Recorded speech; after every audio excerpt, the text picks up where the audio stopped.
I think that being an eagle is a tough thing. I mean, they're out there every day living on the edge of survival. I'm Neil Redding. I'm a natural history filmmaker. I've been making wildlife documentaries for over 30 years. My big passion in life, though, has been birds of prey. The really neat thing about this is that on a day like today, you have unlimited visibility in 180 degrees. After all these years, I decided it was the time to learn more about the national bird, a bird that Americans really don't know all that much about. And so we set out to discover their secret life, how they breed, how they hunt, to depict a real predator, the chaser of ducks, a catcher of game. And what we found was in some ways incredibly mind-blowing. They will face any kind of threat with full force, and they won't hold back. Here's a couple more chasing each other down here. Look at. They're gonna come by. We're gonna get some shots.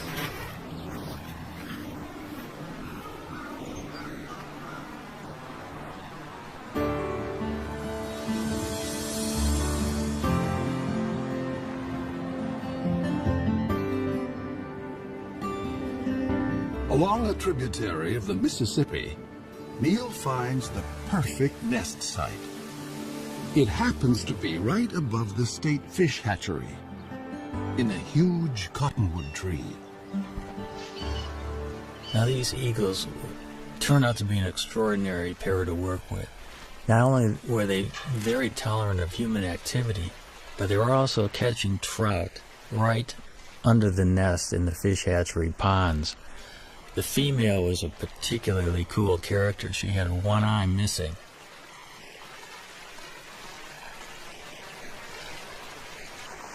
Watching these birds work on the nest in the dead of winter was really something.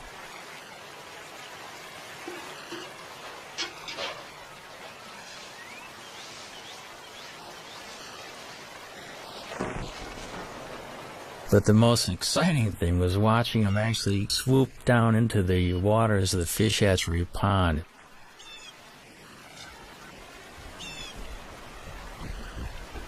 Even though the female had one eye, I was amazed at her accuracy in actually catching trout.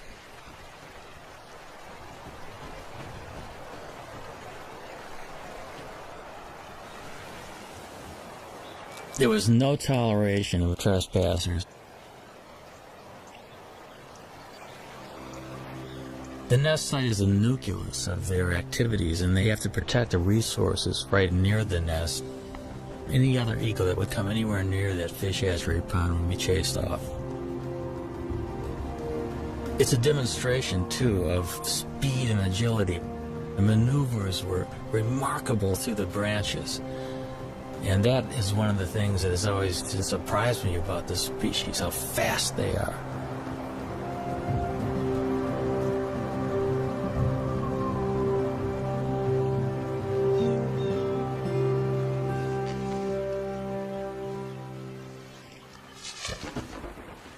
All winter, even as temperatures dipped to 20 below, the pair has worked together refurbishing the nest.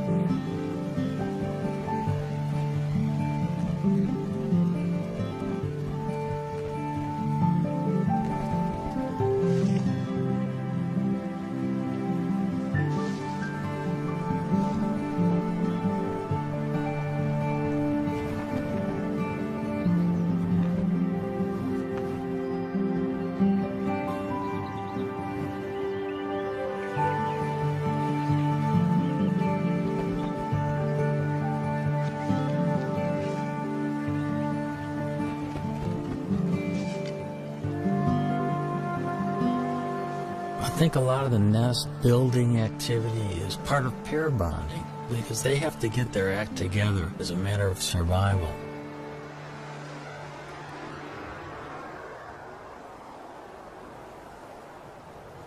It's now the end of March, and the female settles into the nest with a telltale waggle.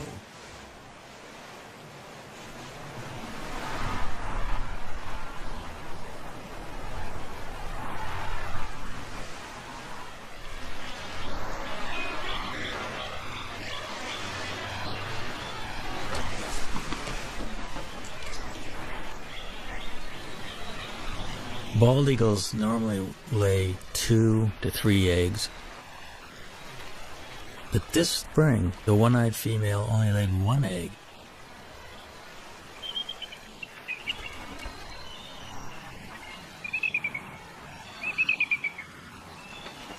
The couple begins a daily routine.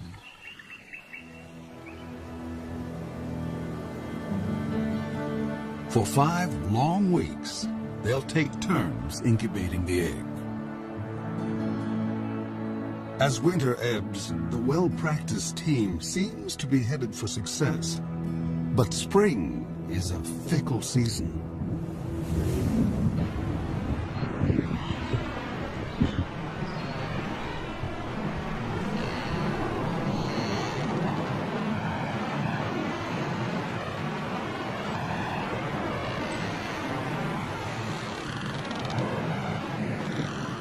In mid-April, it was a freak snowstorm. I'll never forget it. The nest was being blown around by this violent wind. The snow was going absolutely horizontal, and it just kept reminding me of what these birds are facing in everyday life.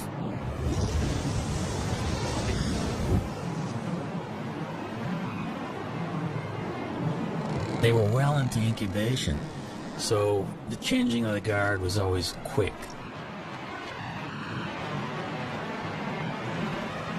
Because you got to remember, they have delicate eggs that they're protecting and keeping warm.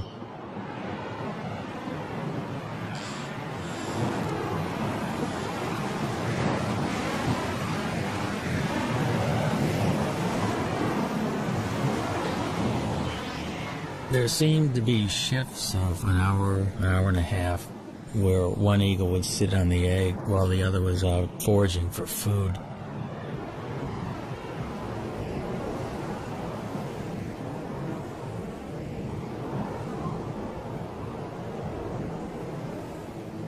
Through the storm, the male sat waiting for the female to return.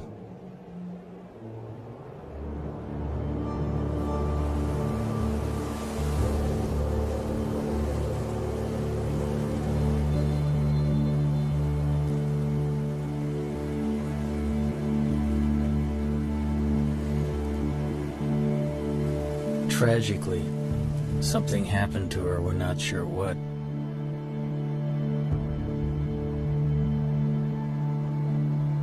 There's so many things out there that can work against the survival of these magnificent birds, and it makes you realize how fragile their existence actually is.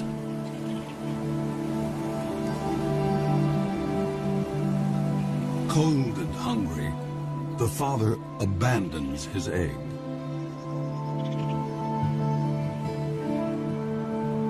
Now he has lost almost everything. He may find another mate and start all over again. But until then, he must defend his territory alone.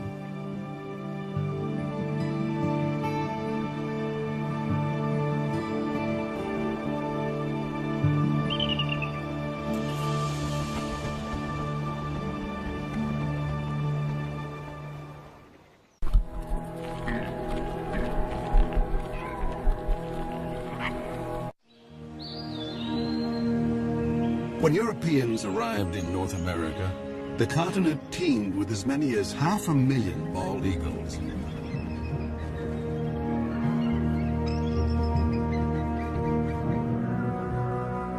But as settlers advanced, the raptors became targets, and their nesting trees fell to the blade.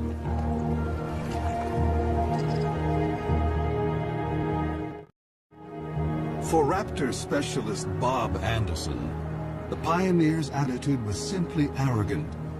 and ignorant. All birds of prey were just considered vermin. I mean, they were all chicken hawks. They were all bad birds. Be it a bald eagle, golden eagle, or red-tailed hawk, they were all shot.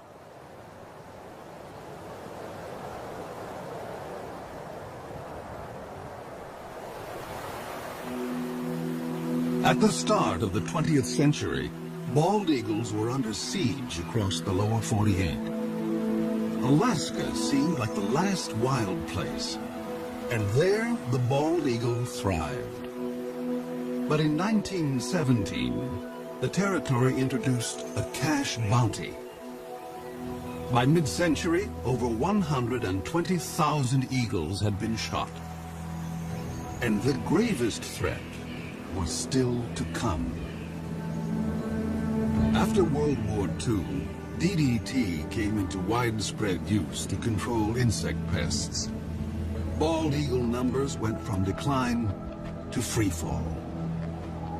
When I was a kid, just to see a bald eagle was just a once-in-a-lifetime experience. The phones would ring if a bald eagle was seen anywhere. I mean, everybody would call. It'd be on the front page of the paper. A bald eagle was seen.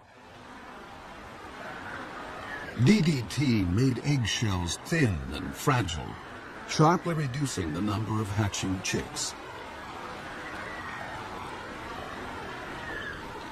The crash was taking place so rapidly, I was just convinced whatever eagle I saw was just going to be a dinosaur. In my lifetime, they were going to be extinct.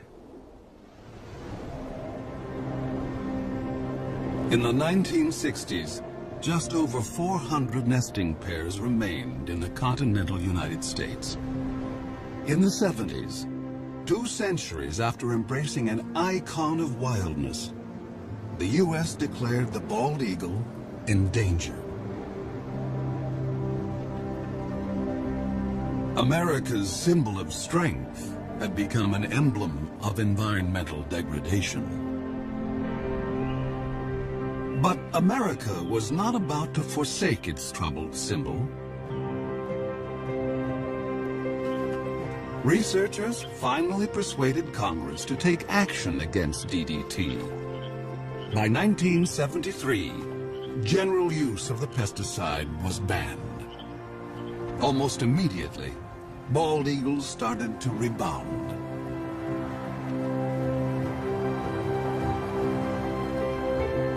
In 2007, the American eagle was removed from the endangered species list. By tapping our own better natures, we had given primal nature a second chance.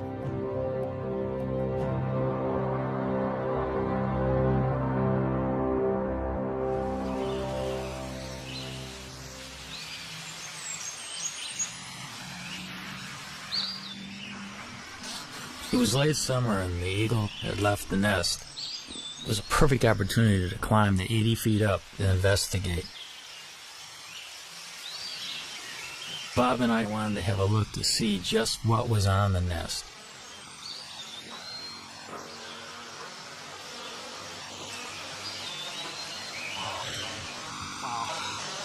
Wow, look at the food up here. Amazing. Here's a skull of some mammal, the top part of the brain of some mammal. And here we've got the remains of this is a rabbit foot. Here, we'll see a little bit of the femur.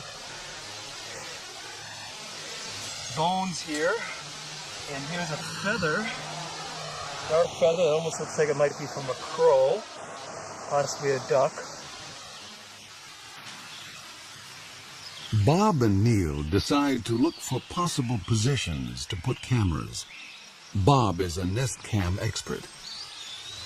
One that we're really hoping to install here in the next week or two, multiple cameras. You know, one on this limb, maybe one on this limb, perhaps one on the other limb, all pointing into this general area, the bowl of the nest.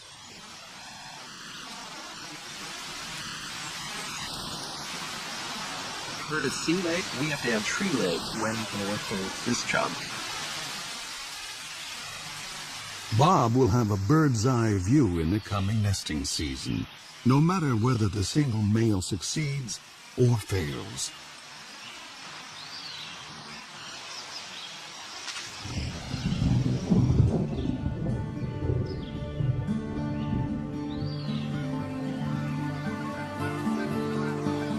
October in the upper Mississippi Valley.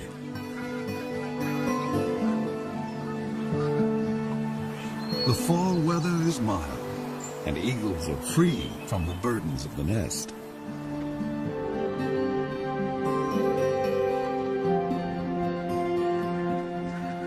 Water birds, soon to depart for warmer havens, are briefly abundant.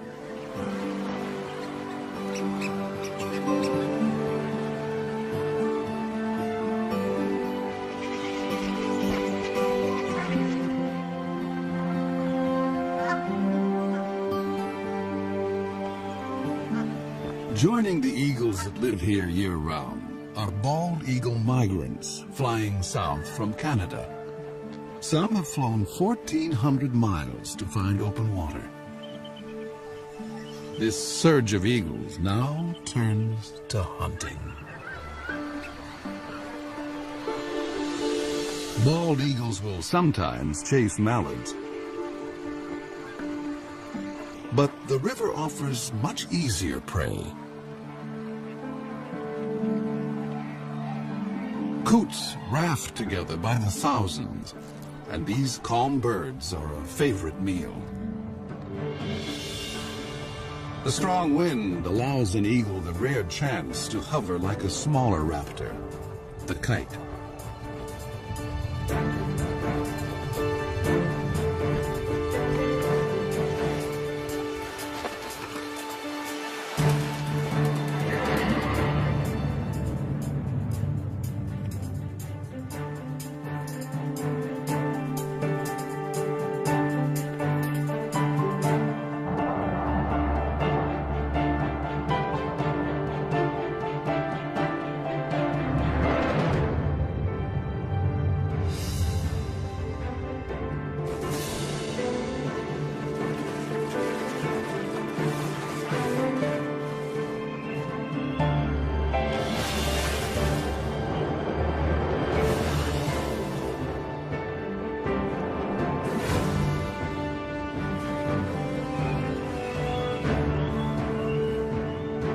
There's more than enough prey for every eagle, but thievery is in their nature.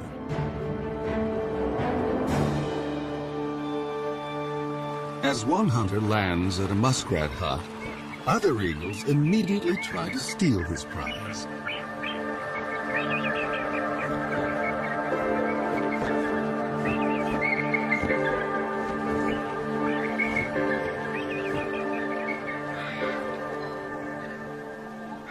This autumn bounty is a returning glimmer of the old days.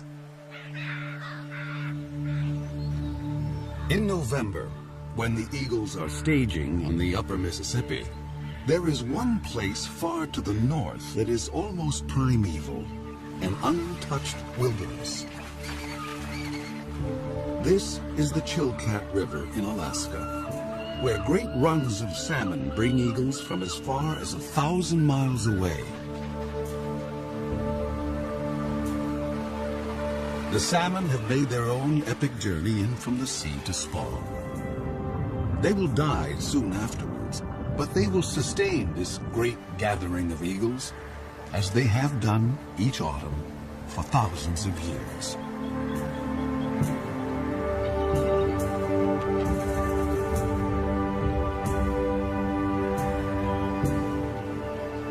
I've always wanted to go to the Chilkat, and it was not a letdown. I have never seen so many eagles in one place. There can be as many as 2,000 in one small area of the river. It's like going back into time being there.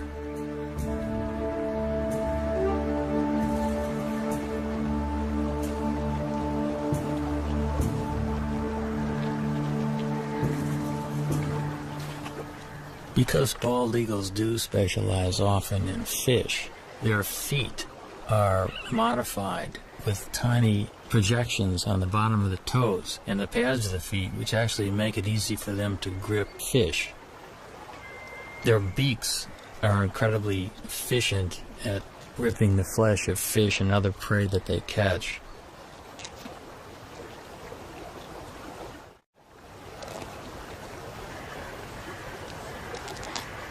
Eagles generally can go fairly long periods without eating.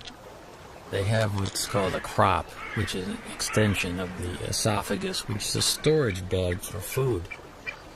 When there's plenty of food around, they'll take advantage of it by gorging themselves. And they can actually go after a gorge for a week to 10 days without feeding if they have to.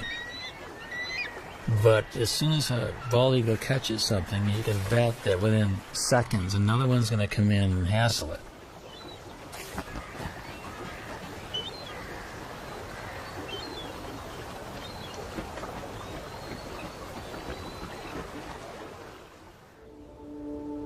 Back along the Mississippi, autumn is on the wane.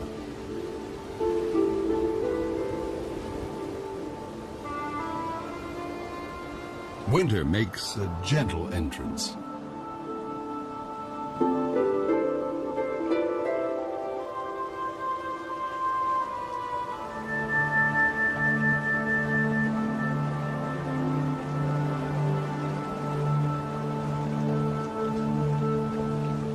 Bald eagles can now walk on the river, although some seem to prefer skating.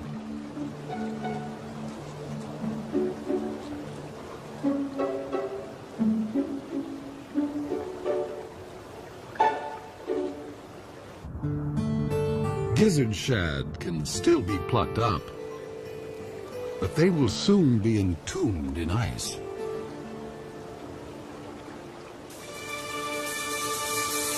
As open water freezes over, an eagle must be ever more precise.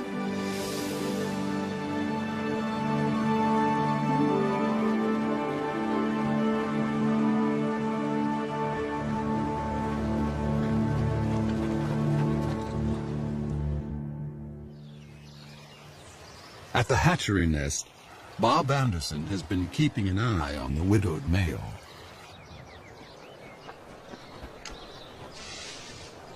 The male will always make occasional visits to the nest.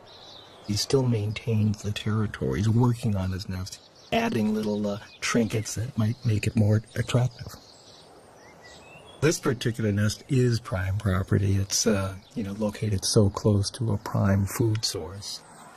Many eagles have been vying to get into the territory. Now that he's alone, an approaching female would be courted.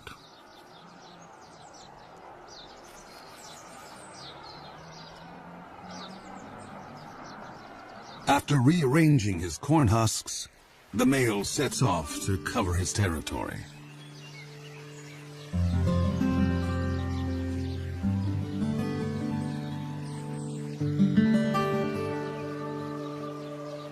But now, another eagle buzzes the nest.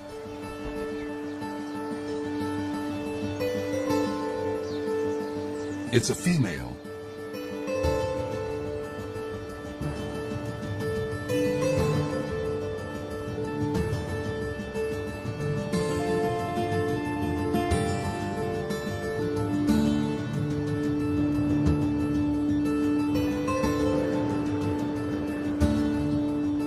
An aerial duet may be a chance for the prospective couple to size up each other's condition.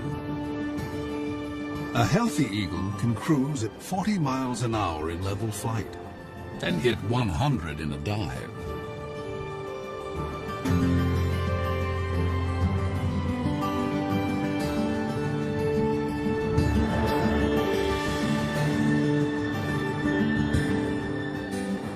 After a few minutes with their heads in the clouds, the courtship is over.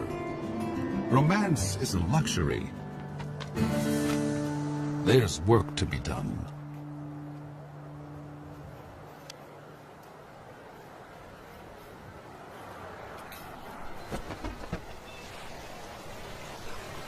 When the eagles first land together on the nest, they're a little bit apprehensive, and I think that moving around with sticks together and grass together just kind of cements the bond. It kind of creates the marriage that will only get deeper and deeper as the weeks progress.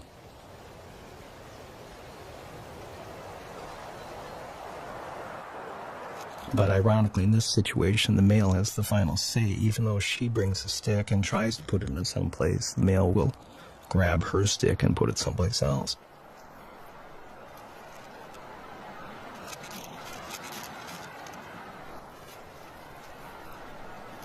We think she's a 4-year-old. She does have speckles on her head, but you can see a little dark streak on the top of her beak. That dark streak tells us that maybe she's a 4-year-old. He's got a young bride, probably coming into her first breeding season.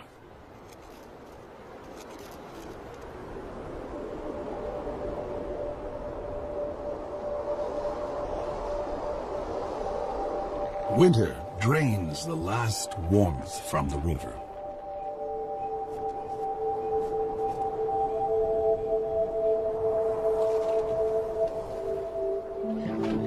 Fresh perils appear for all the creatures along the Mississippi.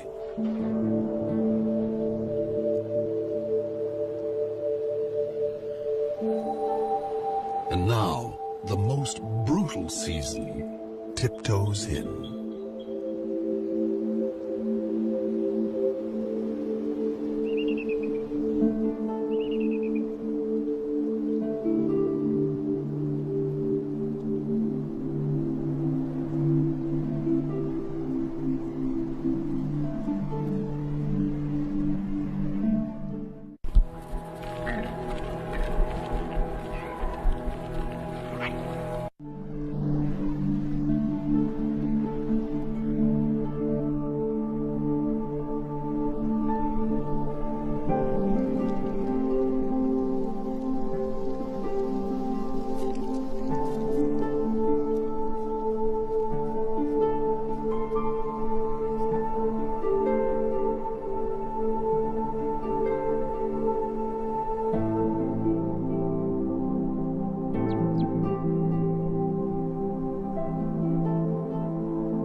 In a workshop beneath the Iowa hatchery nest, Bob Anderson checks on his reality show.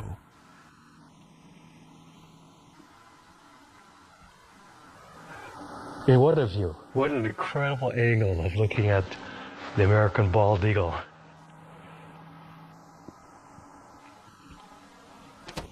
And there she is also. And he's the boss boy. This is his nest. I mean, he calls the shots. He's in charge of all construction. But no matter what she does, he comes back and rearranges it. And 100% of the time.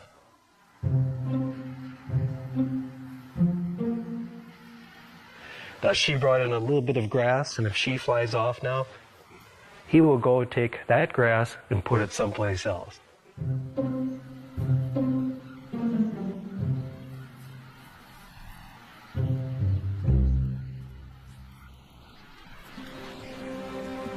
Despite squabbles over decor, the new couple is starting to embrace their common purpose.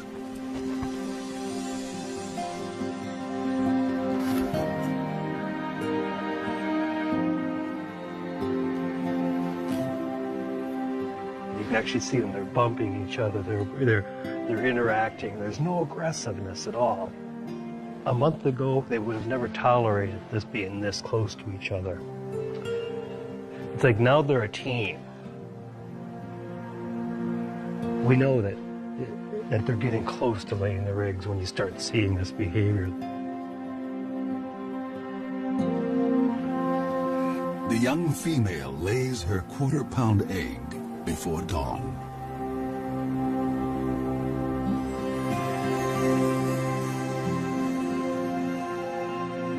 Exposed, an egg can freeze in a minute. And so the father will need to move in for his first shift. The first egg was later in the morning. We actually missed it. We saw the birds sitting in the bowl. We knew that it would be soon, but we were kind of surprised to see this first egg. But we can see him, how careful he is with his feet. His feet are balled up, and he's trying to hide his talons. He doesn't want those nails to poke a hole in that fragile egg. It's touching to watch that sensitivity that this old guy has had, with many, many eggs probably in his lifetime.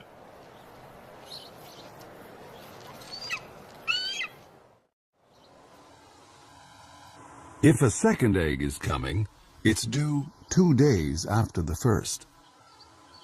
Come on, stand up. She looks like she's about ready to stand up. But what do we have? We have 2 eggs. We've got 2 eggs. See this? You can see them both.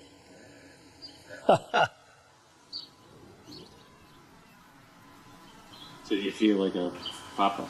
When they hatch, I'll feel like a papa. Yeah. Now we just have to wait 35 days from today to see our first baby. If eagles can feel pride or joy, the new parents must be brimming over. They will now work nearly unbroken shifts. But even such an effort can't guarantee that the eggs will hatch safely, especially since they must survive one of the longest incubations of any bird along the upper Mississippi.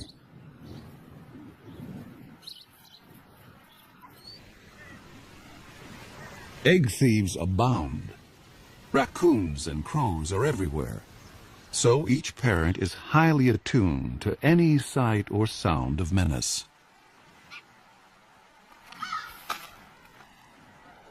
And then, another storm. We knew a storm was coming, and we really wanted to see the first reaction of the birds waking up covered in snow. So we made sure we had our recorders running long before daylight. I was at first disappointed we had snow on the lens, but it just shows how ugly the conditions really, really are. I mean, this bird's covered in snow. And she's screaming right now at the male, going, "Come and relieve me, come and take my place."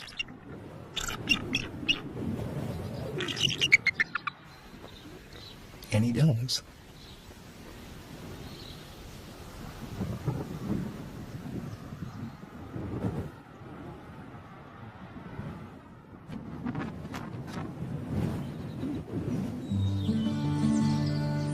On a Minnesota farm 40 miles away, another family is further along. Their 2 eaglets have already hatched.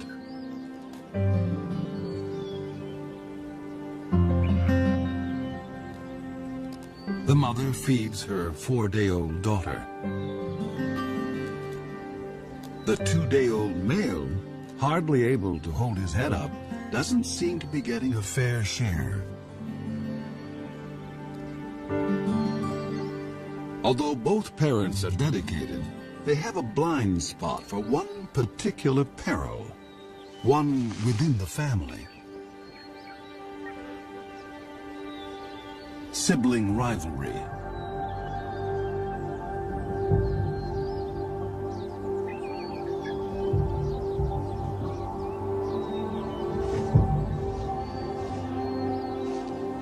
It's not unusual for the older eaglet to turn on the younger and smaller.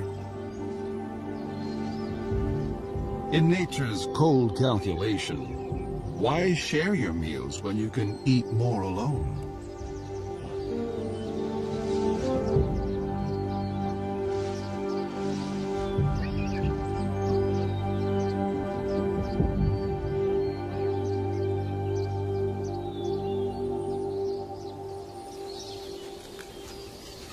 Neil has been documenting the story from a stifling blind just a stone's throw from the nest.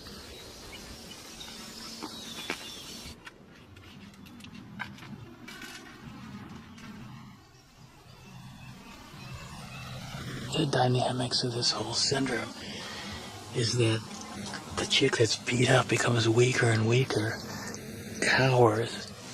She's kind of afraid to even stand upright, and the female will always feed the chick that's more robust. It's called the Cain and Abel syndrome. The feedings go on for about 5 to 8 minutes, sometimes maybe 12 minutes. The bigger chick is getting up to 30 or 40 pieces of food per feeding. The little one would get about 6 to 8 pieces. The last few days we've been worried a lot about whether the younger, smaller chick is going to survive or not. So we got our fingers crossed that little UD, we call him Underdog, is going to be okay.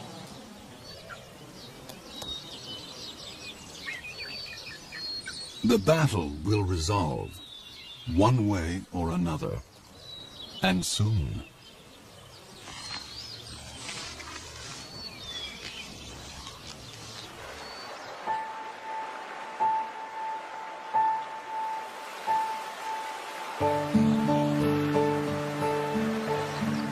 Water flows again at last. Spring has come to the upper Mississippi.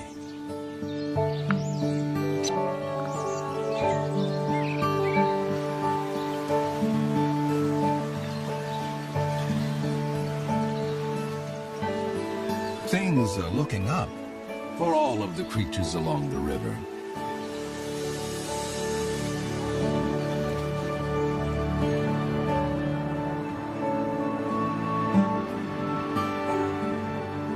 Eagles visiting from Canada now return north to their nesting territories.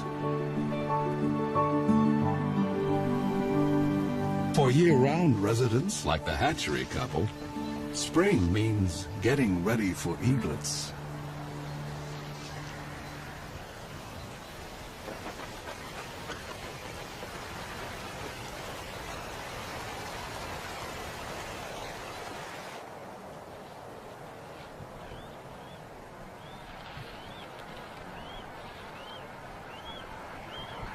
The first baby's hatched now, and you can see how kind of inept and clumsy this young bird is.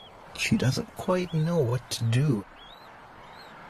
That baby's begging for food, and yet she's not fully responding to it. And yet there's food off to the right in the nest. And these first few days were so painful for us. If it wasn't for the male, I don't think the babies would have survived.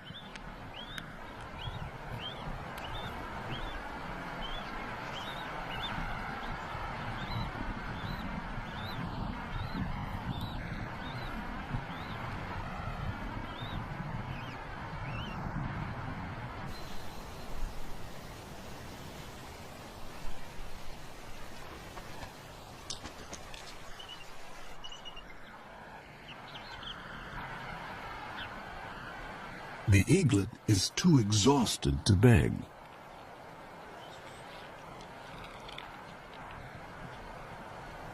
And now the mother starts to feed herself. Parent and young are failing to connect.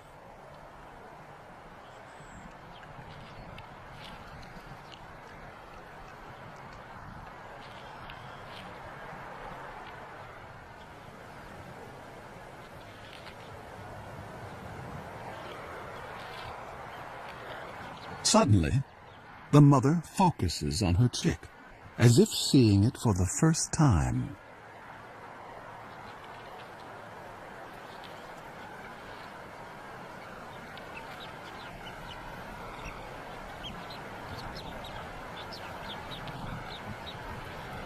She doesn't know how to approach it, and she's trying to ball up her feet.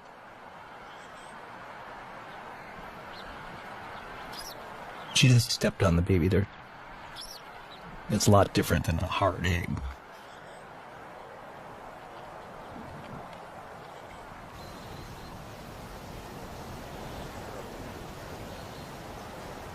This shot here really just surprises.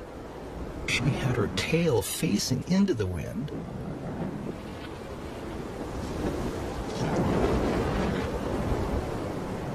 The winds gusted to 40 miles an hour.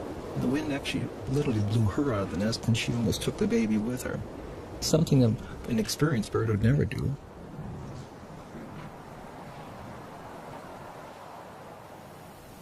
It's been a trying day, and the stakes are only going up.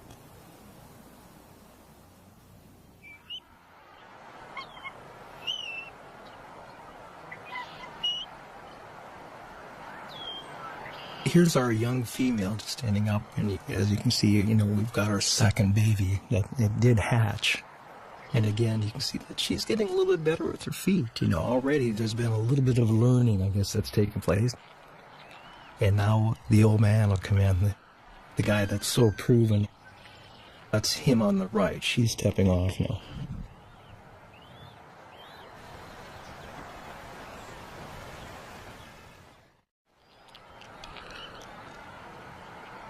Here's the adult male. He's clearly fed babies before. He just walks in and he'll put the food right in that baby's beak after 1 or 2 tries. He's very experienced. And patient. It will take the eaglet a little practice to actually get something to eat.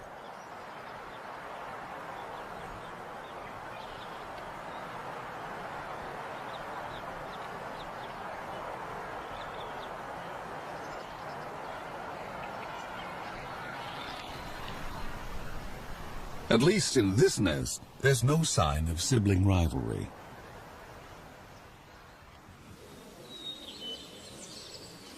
At the Minnesota farm, Neil waits for the outcome of the sibling battle. The sister is alive and sassy, but what about Underdog?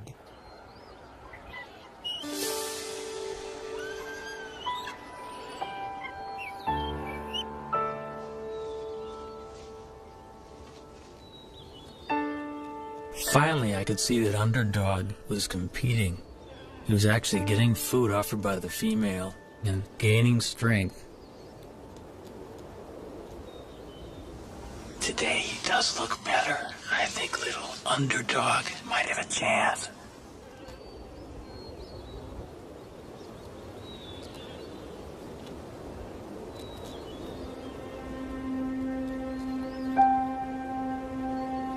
Once the eaglets were 6 to 7 weeks old, the Cain-and-Abel syndrome was long past, and they were both healthy and vigorous.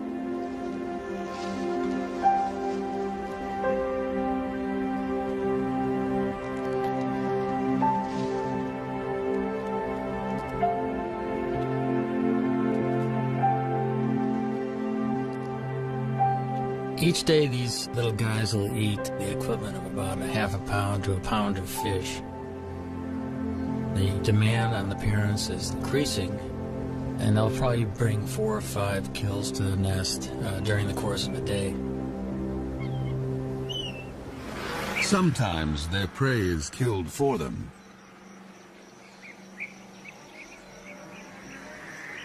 But this kind of meal is no free lunch. Every year, countless bald eagles are struck by vehicles.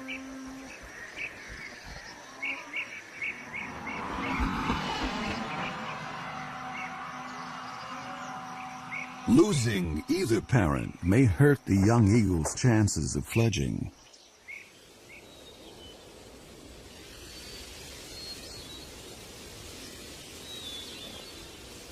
At the age of 10 weeks, 7,000 feathers have replaced the downy coat of youth, allowing new skills to emerge.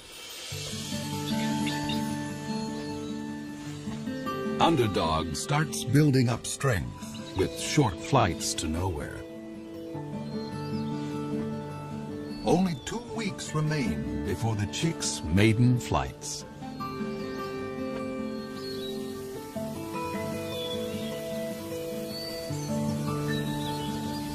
Summer along the Mississippi seems like a carefree season, but new challenges lie ahead.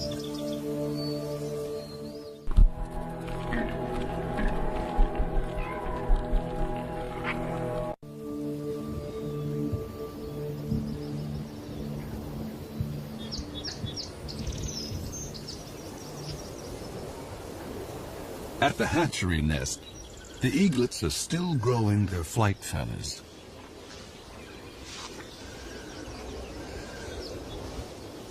Underdog and his sister are closer to independence, and no one declares independence without taking risks.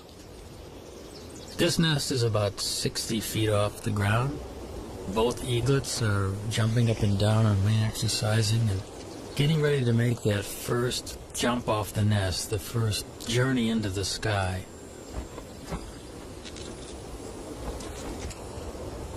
Nearby, other young eagles are already on the wing. It must feel really wonderful to have your first flight underway and feel the wind rushing by.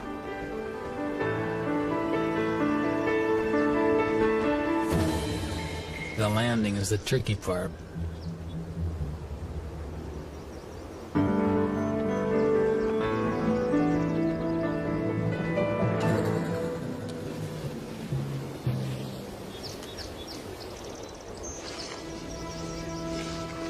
Underdog tests his engines at full power.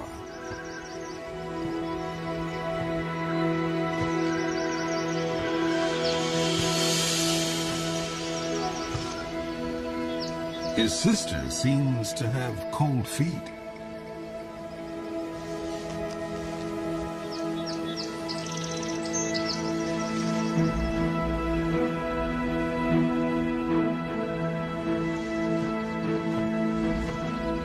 The wind picks up, and Underdog leans into it.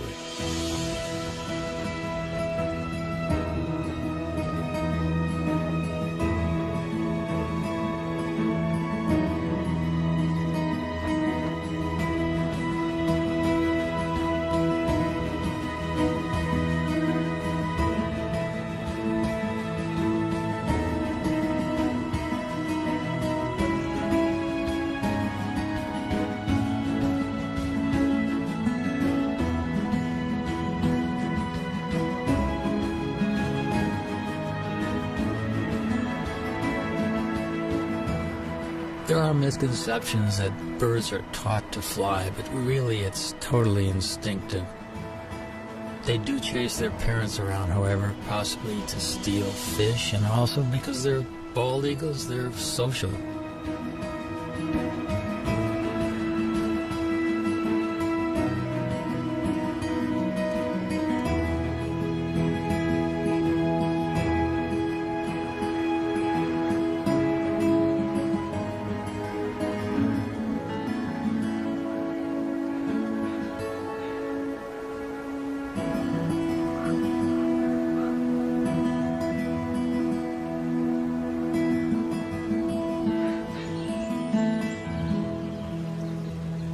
At the fish hatchery, an empty nest is no longer a sign of loss. It is a sign of two successful fledglings who will soon join a hunting free-for-all.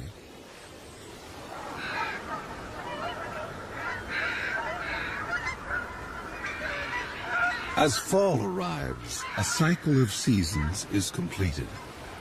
Once again, the Mississippi becomes a crossroads for water birds.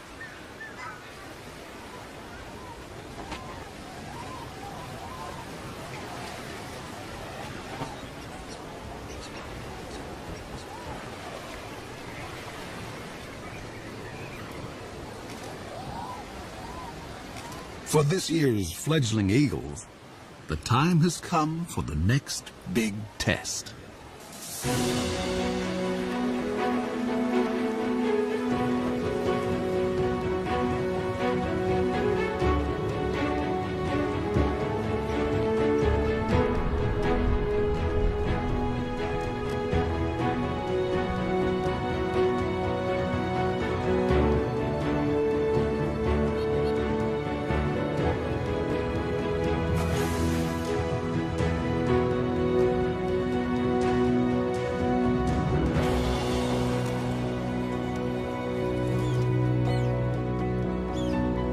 It's a big moment for a young bald eagle to bag his first coup.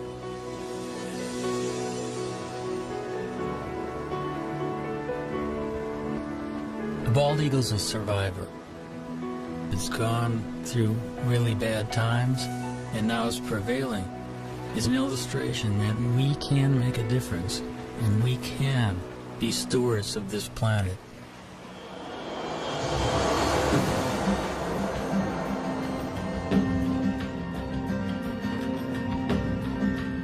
With food so plentiful, bald eagles, young and old, switch from hunting to something more like rugby.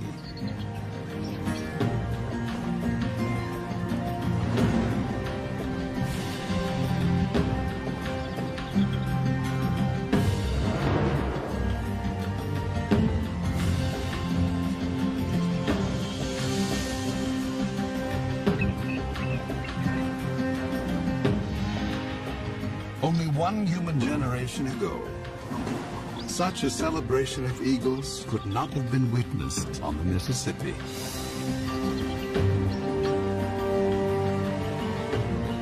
I think the story of the American eagle is a great parallel to the triumph and tribulations of our country. And if we look at the eagle as a role model, I think these birds are kind of living a struggle for existence and freedom, just like our country. I can't think of a better national symbol than the bald eagle.